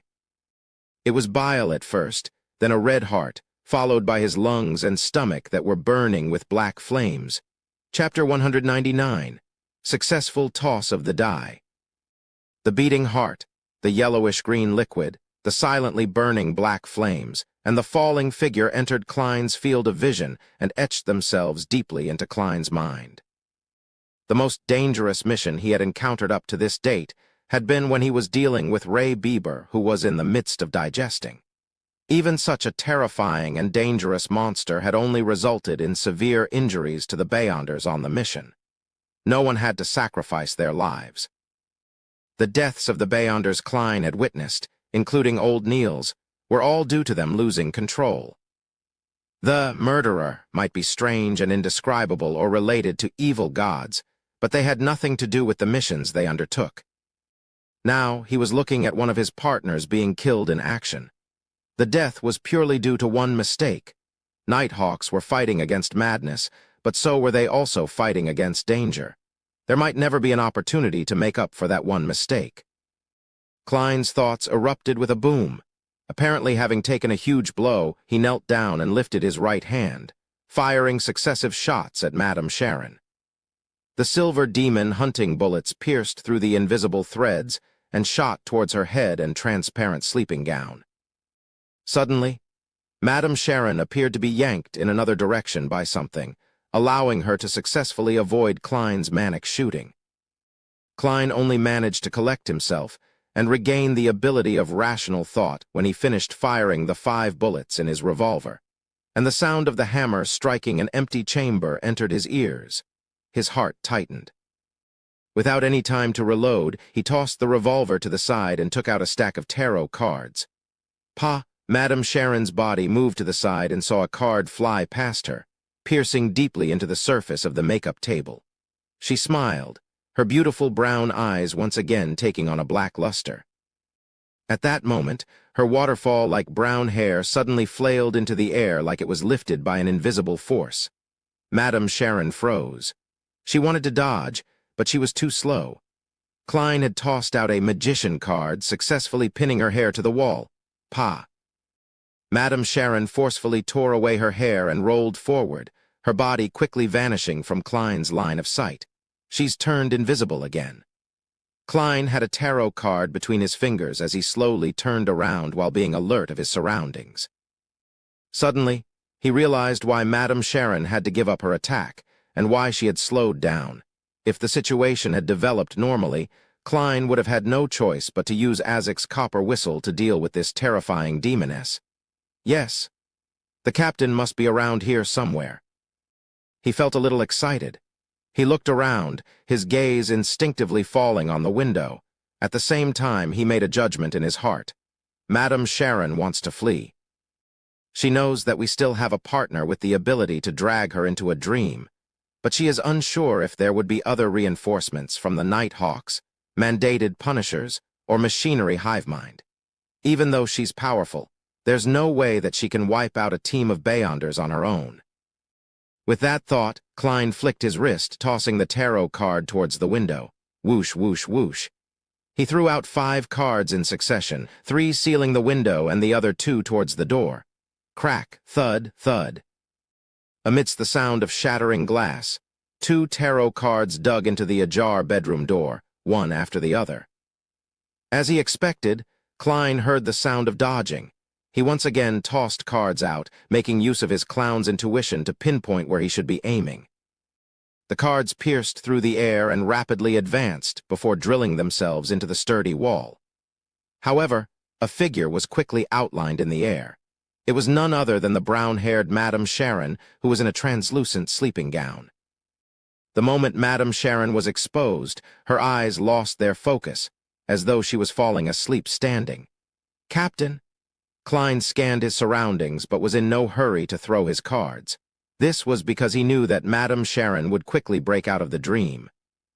He had to deal fatal damage in these 2 or 3 seconds, or their opponent would escape. It was easy to escape from a nightmare when there was a huge distance between them. Bending his knees, Klein rolled forward diagonally. He went prone and extended his right hand, grabbing the edge of the spirit medium mirror that was facing upward. He then flicked his wrist before his reflection could appear in the mirror. He tossed sealed artifact 3-0271 towards Madame Sharon, mirror side facing her. Madame Sharon's body trembled. The color of her brown eyes was quickly restored as they once again found their focus, and awakening before her was a crystalline layer of sturdy frost that appeared on the surface of her body. However, she didn't see the card, nor the demon hunting bullet approaching her. All she saw was a mirror, and that the mirror was reflecting her innocent, yet alluring beauty. That beautiful face in the mirror suddenly became contorted. Wrinkles, gashes of blood, and rotting spots appeared on her face. No. Madame Sharon let out a shrill cry as if she had just witnessed someone she loved die. Her skin quickly took on a green color as yellow pus flowed out the corner of her eyes. After a moment of suffering, a silent black flame burned outward from within Madame Sharon, as if she was trying to expel something. The black flames then condensed into a thick frost, as if it was creating a coffin for an eternal rest. The invisible threads finally took on a color that was visible to the human eye. They enveloped the frost, forming a gigantic cocoon. Thud, thud, thud. Sealed artifact 3-0271 fell onto the ground and tumbled before stopping beside Madame Sharon's giant cocoon. At that moment, Dunn broke through the window frame and somersaulted into the room. He caught sight of Kenley, who had stopped breathing, and his expression sank. It was at this moment the cocoon cracked open. The coffin of ice crumbled an inch at a time as black flames turned into specks of light, dissipating into the surroundings. Madame Sharon's skin had regained its normal color.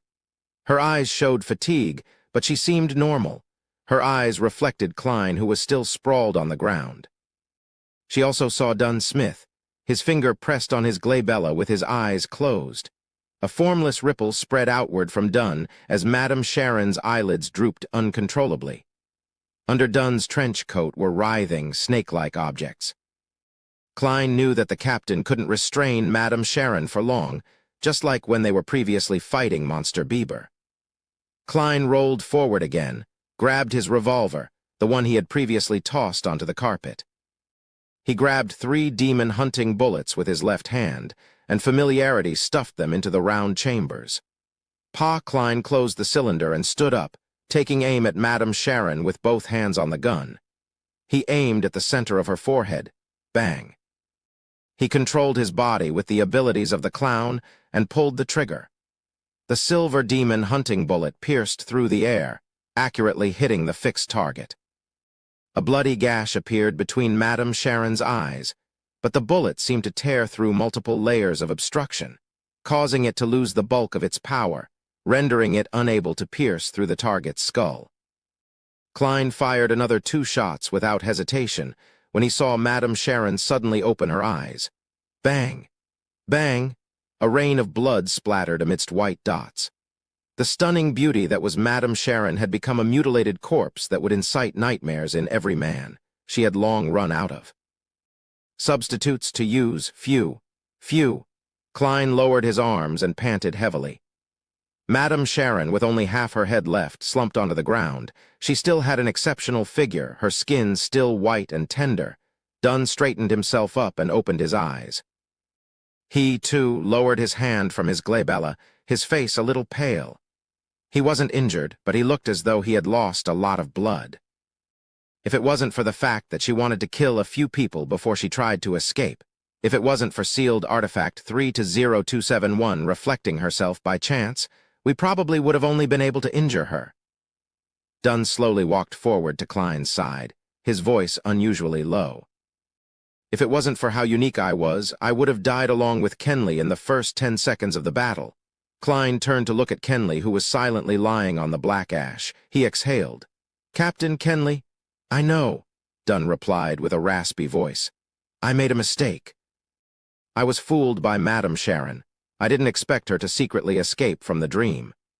He paused, then he said in a serious tone, "But you have to get used to this. It's normal for Nighthawks to die during missions. Perhaps the next one to die would be me." Klein fell silent, not knowing how to reply. Kenley still had his eyes open, staring blankly at the ceiling. "May the goddess bless you. May you find true peace." Dunn walked over to Kenley's side and drew a crimson moon on his chest. He then squatted and closed his partner's eyes. "May the goddess bless you. May the serene night no longer harbor any danger or madness." Klein also drew the crimson moon as he prayed silently in his heart. A few seconds later, he forcefully retracted his gaze and asked in a heavy voice, "Captain, should I channel her spirit now?" Dunn nodded indiscernibly. "Don't attempt to ask about the primordial demoness. That's very dangerous. I'll guard you and prevent any accidents from disturbing you." Klein didn't tarry. He took out the various ingredients and quickly set up an altar, starting the mediumship ritual. After reciting the incantations, he took a step back and used a dream divination. "Madame Sharon's partners in crime. Madame Sharon's partners in crime." After reciting the statement 7 times, Klein entered a dream. He saw Madame Sharon's soul within the hazy world. He reached out to the transparent, ethereal soul, and the scene before his eyes changed. It was a night scene. Madame Sharon, who was wearing a long black robe, handed an ancient bronze book over to instigator Trissy. She laughed a little manically after hearing the latter's doubt over the term. "Which, weren't you always curious? Curious about why our upper echelons are all female?" So it really was the demoness sect. Leonard's guess accurately matches the truth. He really does have a huge secret. The corresponding sequence 7 for assassin and instigator is witch. What a trap. Klein thought to himself. The scene immediately changed. Klein saw a vast hall with narrow windows all around the place, and a lady clad in a pure white robe. Her back was facing Madame Sharon as she said with a smile, "We can reach sainthood as long as we advance towards the primordial. We can attain power, attain salvation, and avoid the end of days." Madame Sharon lowered her head and asked curiously, "Why must we become women? Is it because the primordial is a woman? Do women symbolize destruction and calamity?" The lady whose back was facing Madame Sharon answered calmly. "No, men are the same. They are the synonym of war. These are two similar pathways. Chapter 200, The Demoness of Pleasure, Synonym of War. A similar sequence as the Demoness sequence pathway. Which one would it be?" Klein watched the movie-like scene as he recalled the sequence pathways that he knew of. As he was only an official Nighthawk, there was still a lot of information that he couldn't access. He was still in the dark about the names of the mid to high sequences and their corresponding traits. He only knew about the few that he had learned of from the eternal blazing sun, such as the Priest of Light and the Unshadowed. The God of Combat sequence pathway that he found out from the young man, son, such as Dawn Paladin, Guardian, and Demon Hunter. As well as Spirit Guide and Gatekeeper, which he found out from Dolly and Dunn. Hence, it was difficult for him to judge which sequence pathway would be a synonym of war. He could only eliminate them one by one, such as the God of Combat sequence pathway, which seemed more like individual battles rather than war. Klein thought about it and minimized the scope to 5 options. First was the Arbiter sequence pathway, which the Lone Kingdom's ruler, the Augustus family, and the Phaenopotter Kingdom's Castia family were in control of. But Klein felt that this option was the least likely because the Arbiter's corresponding sequence 8 was Sheriff, and sequence 7 was Interrogator, which both seemed to be leaning towards trial and judgment, but not towards war. Second was the 4th Epoch Solomon Empire's pathway of the Black Emperor. Its sequence 9 modern name was Lawyer, which was good at discovering and using the flaws and weaknesses of an opponent, while also possessing outstanding eloquence and logical thinking. That was the second lowest possible sequence pathway. He suspected that the development of the sequence would make use of rules and walked in the shadow of order. Of course, war was also considered as one of the shadows of order. Third was the Hunter sequence pathway that was in the control of the Phaesac Empire's rulers, the Einhorn family, the Intis Republic's former royal family, the Sauron family, and also the hidden organization that only appeared in the last 200 to 300 years, the Iron and Blood Cross Order. Klein thought it was quite possible. The Nighthawk's confidential information described hunters as excellent trackers, outstanding trap masters, and superb hunters. The corresponding sequence 8 was Provoker, while sequence 7 was Pyromaniac. Both were partially associated with massacre and war. Fourth was the ancient organization Blood Sanctify sect that worshipped demons. They were in control of the criminal sequence pathway. From the sequence title itself, Klein felt that it had a high possibility. Fifth was the Rose School of Thought that was known for bloody rituals. They had the prisoner sequence pathway, and the reason was the same as the one before. Just as Klein was drowning in his own thoughts, the scene before him changed. Madame Sharon had just finished showering, and her wet hair hung low. There was a fresh yet seductive charm on her face. I can't see the woman in the white robe that turned Madame Sharon into a demoness. It might be because my psychic ability is still lacking. Klein reined back his thoughts and redirected his attention to what was before his eyes. Madame Sharon flipped her hair, and water droplets glided down her cheeks. She looked towards the man who was waiting on the bed as she giggled and said, "You need me to take care of Maynard?" The middle-aged man on the bed creased his eyebrows and shook his head.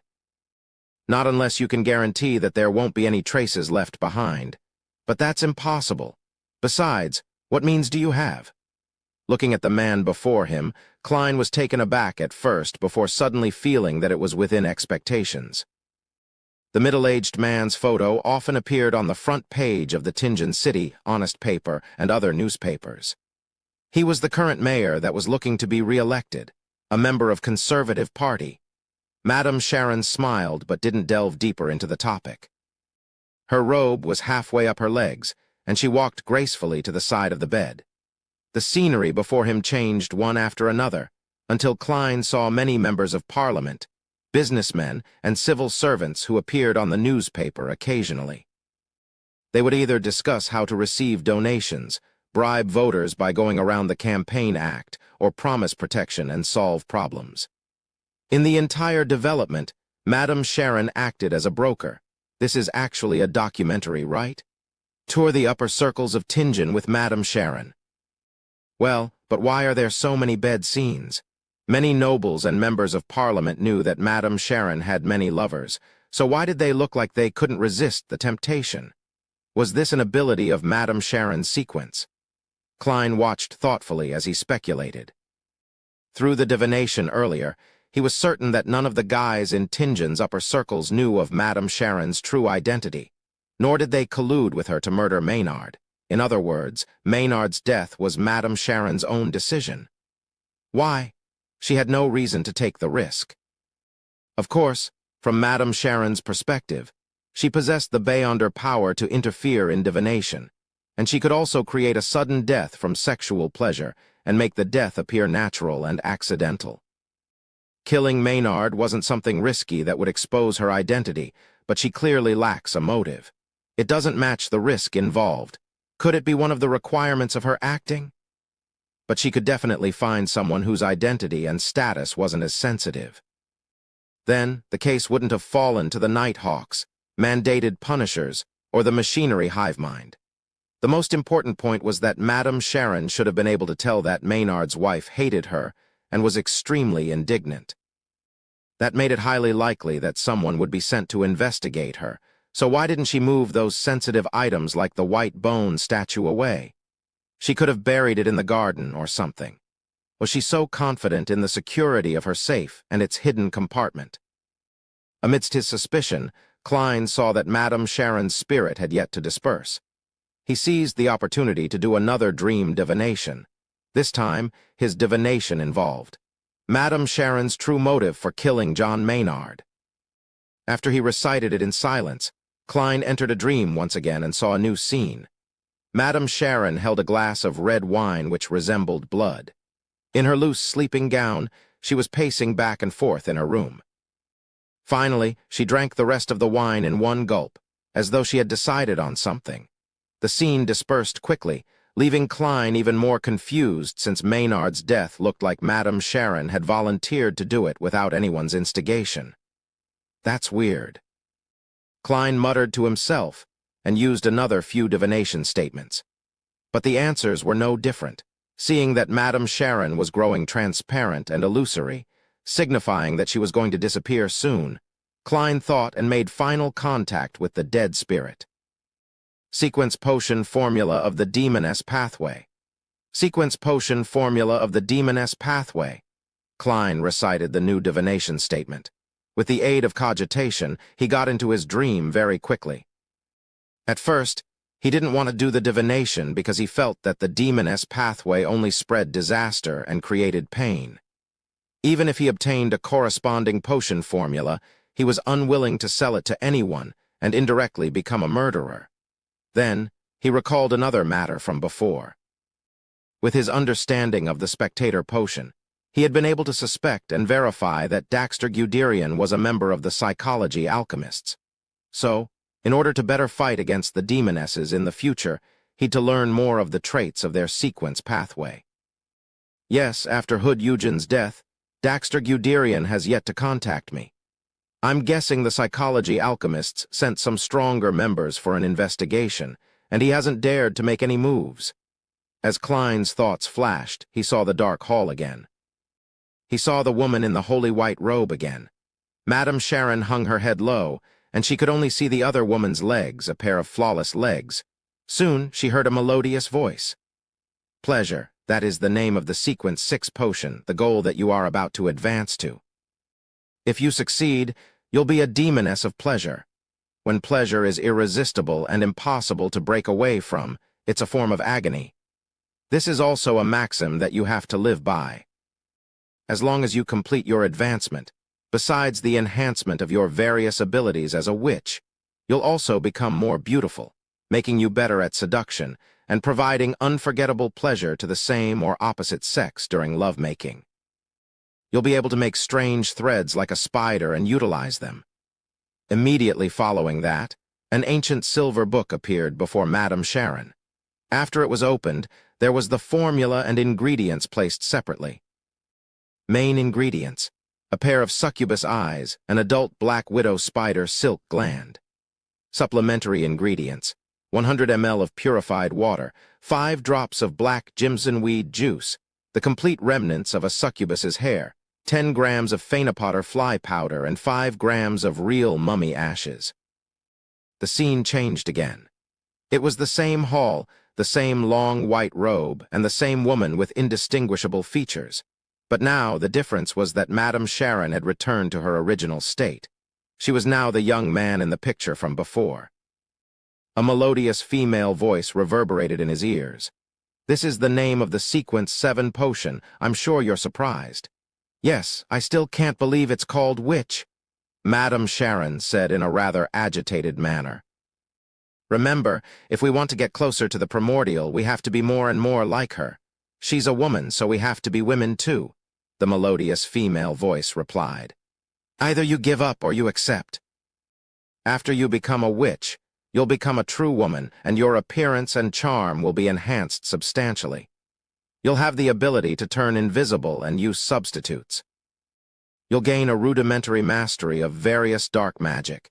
You'll be skilled at disrupting the divination of others, and you'll also gain the favor of the black flame and icy frost. The main ingredients are every drop of an abyss demonic fish's blood and an agate peacock's egg. The supplementary ingredients are 80 ml of purified water, 5 drops of jimsonweed juice, 3 scales of a shadow lizard, and 10 drops of daffodil juice." Scenes continued to play one after another, and Klein saw the instigator and assassin formula and understood their corresponding traits.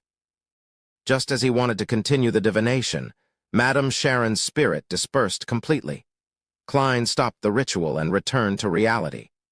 He packed up the ingredients, removed the wall of spirituality, and told Dunn Smith about the outcome of his mediumship without holding back any information.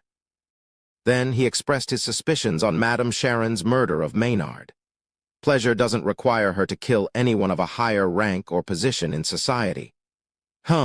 We need to investigate where Madame Sharon has been over the past few years and understand her origins. We need to look for the dark hall that you saw. Of course, this will need to be reported to the Holy Cathedral, and they can assign investigators accordingly. We can't leave Tingen as we wish." Dunn nodded slightly and looked around. He said, "Go to the first floor. Check if those servants are still in deep sleep. If anyone is awake, bring them over and make them sign a confidentiality contract as per protocol. I'll be in charge of the second floor." He found a black cloth and covered the sealed artifact 3-0271. Upon hearing that, Klein suddenly understood why the intense battle hadn't brought the servants over. The captain had sent them into a deep sleep from the very beginning. Klein's body was still cold and stiff. He had to slow down and move forward in very, very light steps. When he passed the bedroom door, he extended his hand and pulled out the 2 tarot cards at the door. He wiped them and put them back into his pocket. After he left the room, he walked towards the stairway. After taking a few steps, he suddenly thought of a question. How would he make sure that the person was in a deep sleep? Check with divination one by one. That'd be troublesome. The captain is a nightmare. He should be an expert in this. I'll have to ask him if he has any fast and simple methods. With this in mind, Klein turned around, walked towards the bedroom door, step by step, as he fought against the cold and stiffness in his body. Before he came close, he looked through the ajar door and saw the shattered pieces of the angled full-body mirror. There were still large shards of the mirror clinging to the frame, all the size of a palm. In the cracked mirror, Dunn Smith, in his black trench coat, was kneeling beside Kenley's dead body, doing something. Suddenly, he lifted his head. His gray eyes were deep, and the corners of his lips were tainted with crimson blood. Crimson blood. Without thinking, Klein turned around, left the side of the door, and leaned his back against the wall.